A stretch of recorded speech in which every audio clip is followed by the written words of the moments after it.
আচ্ছা ভাইরা, তো দেখো আমাদের কী নির্ণয় করতে হবে, আমাদের হচ্ছে মূল গড় বর্গবেগ নির্ণয় করতে হবে।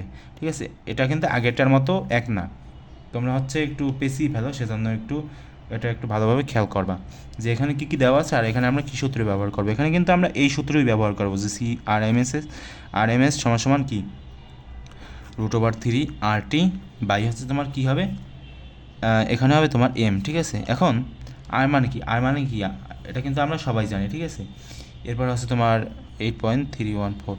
এরপর হচ্ছে তোমার টি মানে কি, টি মানে এখানে হচ্ছে তোমার 273। কেন? কারণ এখানে 0 ডিগ্রি সেন্টিগ্রেডের কথা বলা হয়েছে।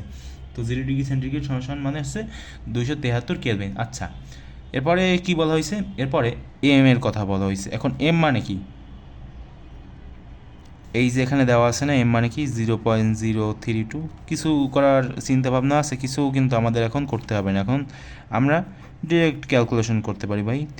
3 × 8.314 গুণ হচ্ছে তোমার টি মানে কত, 273।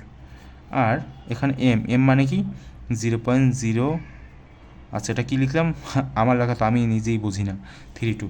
ঠিক আছে, আচ্ছা তো এখন ক্যালকুলেশন করলে কত আসবে, 461 মিটার পার সেকেন্ড। কেন ভাই মিটার পার সেকেন্ড আসলো কেন?